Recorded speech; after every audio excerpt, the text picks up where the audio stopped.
Hey, so you're joining me because you want to start again. You saw the title and you think maybe it's time for me to get started. I think it's important we always remember that we can start again. Whatever it is, we can always start again. So you want to hit the gym? Okay. Then don't wait for January 1st. You can always wait to get started.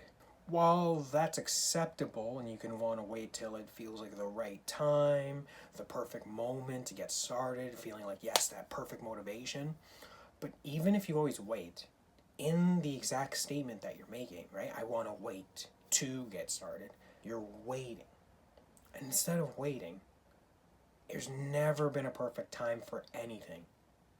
Revolutions throughout history, people just did them. They planned them and they did them. Nah, don't fact check me here. But I mean, there was never really a plan of a specific day. People just knew the time to strike is now. You make a plan and you get started. Maybe you want to start a new hobby or learn a new language. Maybe you want to learn a skill or start practicing, maybe take a class. But really, there's never been a perfect time than right now. All you have to do is sit down, get your pad and pen, just write down, hey, I want to get started on this. Write down your why. Once you read it to yourself, you know your why, you know what you want to do. The only time to start, the only thing left to do is to pick when. You don't have to wait. You can say tomorrow, tonight. Pick and do. One more example I want to give is maybe you're planning a new career path. You're saying, you know what, I'm not happy with what I want to do right now, and I want to change. That's okay, that's perfect. You're motivated. Great. Let's act on that motivation. Next, what you want to do is you want to start that job search. At first, it can feel daunting. What am I going to do? What am I going to think about doing next? I've never done anything next, but I'm just not happy with what I want to do now. That's okay. What you want to start doing, like I said, you take your trusted pad and pen and you write down what you like doing and what you see yourself doing, what you see yourself tolerating. It doesn't have to be exactly a passion or I'm motivated so much to become an engineer, whatever it is. I mean, most of us probably don't want to be engineers. But the point is, whatever you see yourself can do, right? You say, I'm good at listening to people. Maybe I'm good at talking to people. Okay, fine. Maybe it's not going to be your favorite thing to do. And maybe you can start looking at jobs into customer service. Or maybe you can look at jobs into counseling.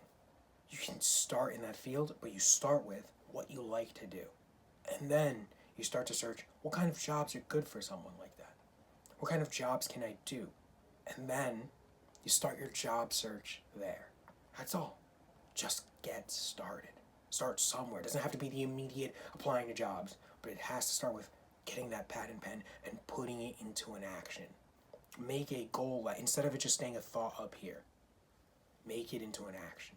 See, I'm a person who struggles a lot. I fall down a lot. I get kicked down a lot. Life kicks me, and I fall and I'm flat. I'm sleeping.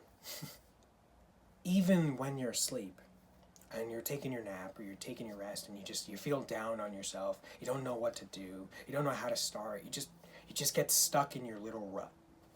And even when you stumble and you're on the floor, you realize, hey, I can pick myself up off the floor. You can dust yourself off and you say, I'm still alive and there's tomorrow. I'm one of those people, I get kicked down a lot. I get myself back up and I start again. You know, a lot of us, we look at our failures like our failures. We say, oh, you know what? I failed a million times. And believe me, I'm right with you. I feel like that all the time. Yeah, I failed a million times. I failed at this. I failed at that. But even if you feel that way, you can always pick yourself back up. Each failure, just a learning lesson. There's so many things I've tried and I never stuck with. And I don't look at them as failures. Sure, they can be failures in another person's eyes. Oh, you didn't stick with it. No, I looked at it as something I don't want to do anymore. It's actually a learning experience. I tried this, okay, I didn't really enjoy it. It's not for me.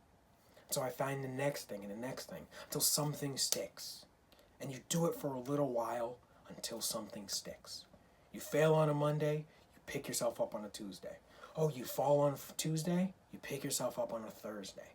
The point is, no matter how long you stay down, you can pick yourself back up again. Right now, I'm planning on putting this video out in November. It's October. The point is, I just started something. And you start again, and you start again. And it's not the right time, you start again. Lastly, I want to leave you with some advice. It's actually from the comedian Bill Burr. He's a great comedian. I love him. Very funny. But one of the things he said was that sometimes life is going to kick you in the chest. It's going to kick you, you're going to fall, and you're going to stumble. I said this before. You pick yourself back up, you walk, you get up, you dust yourself off again, and you walk around it. And the point is, no matter what, each learning experience, every time you fall down, you know that even if it kicks you down, you can get back up. The goal isn't to just, oh, I learned something. The goal isn't just, oh, it kicked me down, whatever, I hate this stuff, I don't want to do it anymore. No, it's just about the resilience. Getting back up. That's the part we need to focus on. It doesn't matter if you fall, because we're going to all fall a million times. I know I have. Maybe you have as well.